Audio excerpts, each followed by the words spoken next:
Hello and welcome back to the Dark Artist series. Today we have a very, very special guest. It is none other than professional skateboarder, TV personality, movie star, Bam Margera. Bam Margera. Thank you for taking the time. Yeah. I know you're very busy and you were meeting everybody, doing the show and everything, so we really appreciate it. I figured out this formula, if you look at this long line and then you start stressing out, it's no good. Just play some music and give everybody their minute. If I like give a little hand signal, it means like we gotta move along, and then everybody's like, hey, we gotta go. You asked enough questions. I'm just having a lot of fun doing these. Like I started doing these things called panels at Comic-Cons, and I didn't even know what one was. And then when I did it, it's basically just people raise their hand, ask questions, and I have no filter, so I'd love to answer anything, and if I don't know, I just say I don't fucking know. Bam, you're currently on tour doing a live talk with Matt Stocks, where you're doing kind of like audience Q&As, and as Lynn said, just going through and talking about your history and questions people in the audience might have. Taking a look back down memory lane, talking through these stories. In the show we saw tonight, music came up a lot. Yeah. And music has always been a massive part of your character and productions and things. Listen, we all know that your dad's a massive fan of Elvis. Yeah. But where did the music obsession kind of start for you?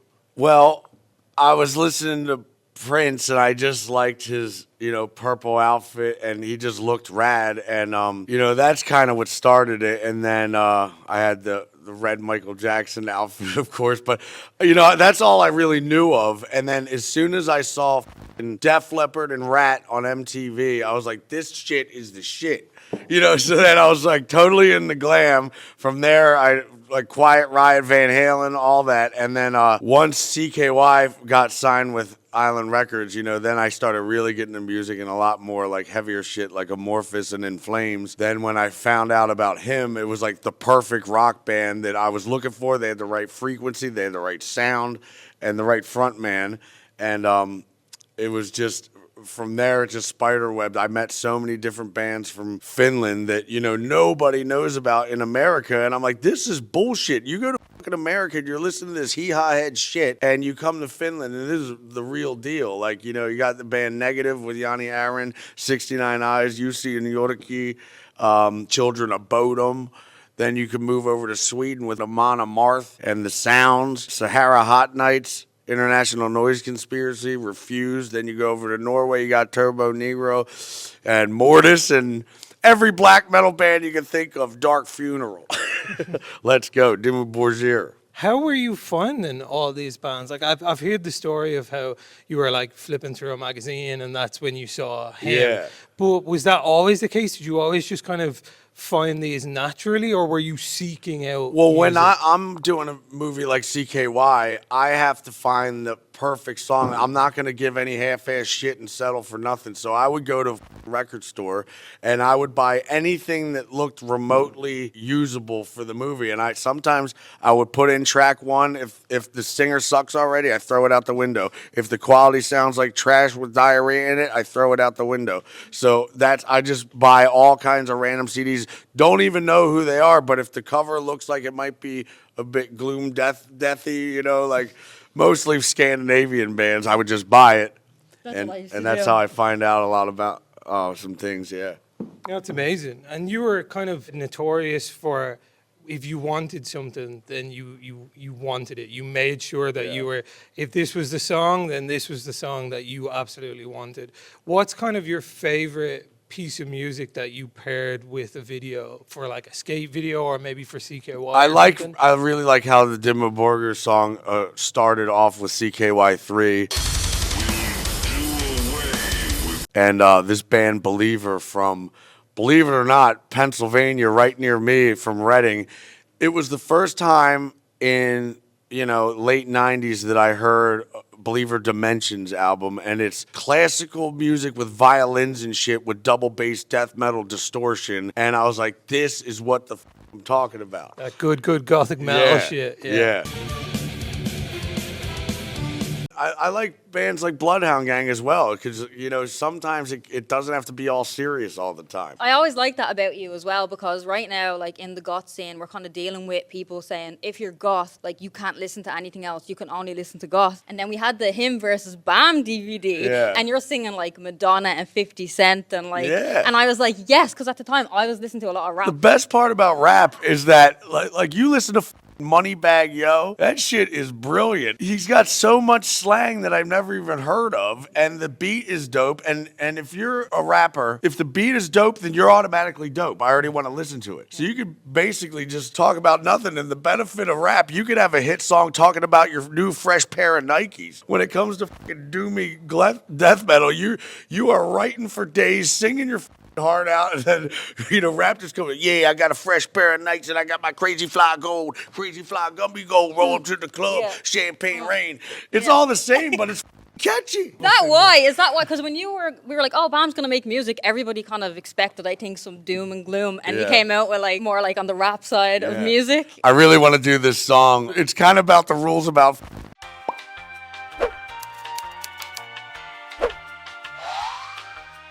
cucumber, pickle, icicle, corn on the cob. Eminem, watch out.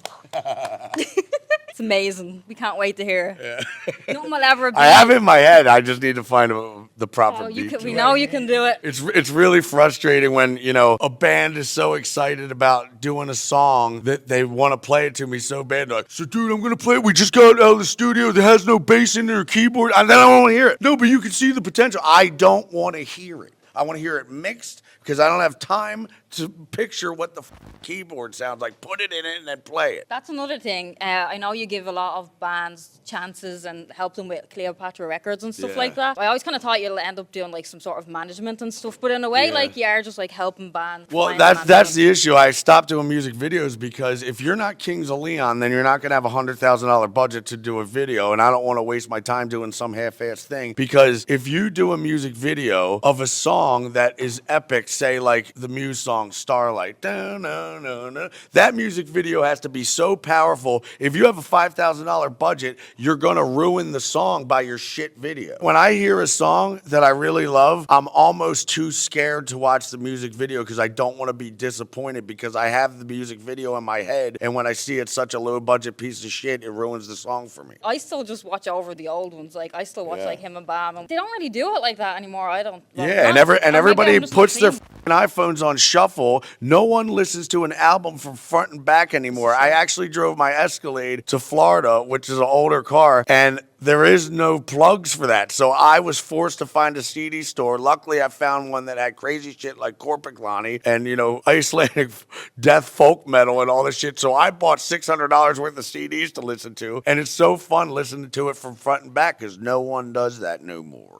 Yeah, because you were going to take the CD player out of your car, and I was like, leave it in. Yeah. Let's get the, you know, the little book that you take out and you have all your CDs. You want the physical experience. Yeah, you still bring it back. So right now, I got to give a couple shouts out to some bands that you have to hear. I don't even need to name the songs because you can pick any song or album. A band called the Black Capes from Greece. Another band called Amor ad Lunam from Puerto Rico. You should hear the song Forever Alone. It's a perfect song. I can hear it over and over again for decades to come. And then Lacrimas Profundae, of course. We're seeing them at Mariluna this year. Well, I mean, they keep switching singers, but, as soon as I start to fall in love with the new singer, then they have another one. I'm like, shit, I just started to... All right. Yeah. But it's Lacrimas, so I'm no matter what you want to do, I dig it. We'll put all the links down below as well because I was trying to spell that name of that band. Amor ad Lunam? Yeah, I couldn't spell it out. And you said they sound like Him, 69 Eyes. Yeah, and they have these awesome 80s riffs that they kind of rip off from shit like Def Leppard, but everybody rips everybody off now, so who cares? Yeah. By the time it's 2083, all the rappers have said it all. We get it. You're rolling up to the club and you're flashing around money and you showed up in a hot car. Yeah, I get it. I still just listen to the old ones. Like, I'm like, you can't beat the old rap. Like, I know it's bad. Like, I do try and give, like, new rappers and new bands a chance, but I always find myself... Well, if you want to go with rap, I got to say Yellow Wolf, this guy, NF, Lil Wayne, of course, Moneybag Yo. Now they have these new dope beats with 808s, and they have breakdowns. They know how to do it. Back in the day, in the 80s, they would pick one beat, and they didn't know how to do a breakdown. So if you're hearing boom, boom, boom, boom, boom, boom, the whole song is that. And they were basically rhyming Cat in a Hat like Dr. Seuss because it's all brand new to everybody.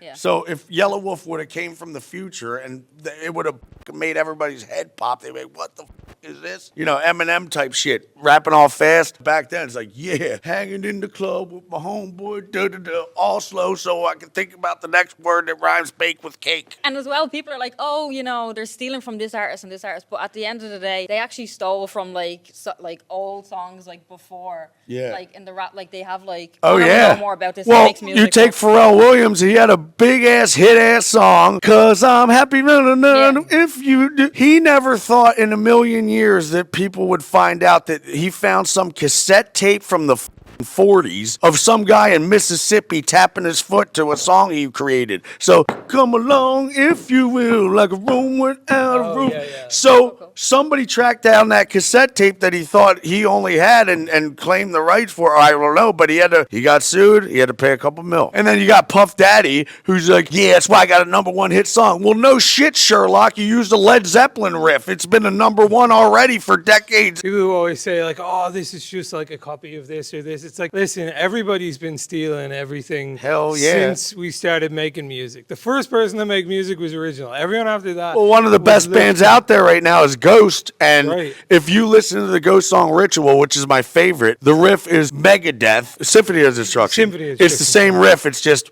a little bit different. That's what happened. You can't keep inventing new ass riffs all day. Like There's it's only so many notes. only so many There's only notes. so many notes. Yeah. So you mentioned during your show that we might be seeing a lot more of you in the future. Is there anything you could tell us about your upcoming projects? I'm just really stoked on doing these Q&As, and it's really fun, and I'm letting my torn ACL heal, but I was skating every single day, and I want to work on a new video part, but Lionsgate just bought a thing to basically film us around, and I've, like I said, 13 terabytes worth of stock footage, which means if I hit enter, it would play for a month and a half without even hitting the space bar stop. So I had a lot of footage I had to go through, and that'll be used as well. I know a lot of people were like, oh, Bam should do like YouTube videos like every day. And you were like, no, like. Well, you the like problem with doing, that like, is movies. with Jackass, I get a couple $1 million. So if you do the calculation, if you want me to do one stunt, I'm getting over $100,000. So I'm not going to do the same thing just so YouTube could pay me $10,000 at the end of the month. Fuck that noise. That's very smart. I want to give a shout out to the English bands, the Kooks, the Libertines, Baby Shambles, Blur,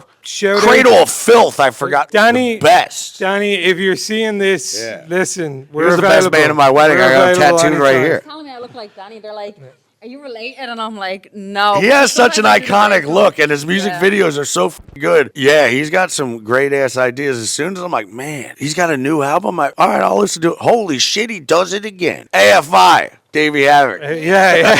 That's one I'm happy with. I couldn't be more happy that's I had to get what a prom you said. pic with you. Yeah. Oh, insert picture here. insert prom pic of me and Bam here. But again, Bam, thank you so much for joining us. Shout out to Joe Donnelly, viewing at home. We appreciate you. Everyone watching at home, thank you so much for watching. If you liked the video, be sure to leave a like. If you're not subscribed, please consider subscribing. And yeah, I don't know how there's a way, but if you're a new band who think you guys what it takes, send me the music, and I want to hear that shit. Pull that whammy bar like it was a or some shit. I want to hear it. Caption creme brulee on Instagram. Caption creme brulee. Right. Thank you so Bam. much. Thank you so much. We hope you enjoyed this special edition of the Dark Artist series. Be sure to check out Bam on tour. And as always, until next time, see you in your nightmares.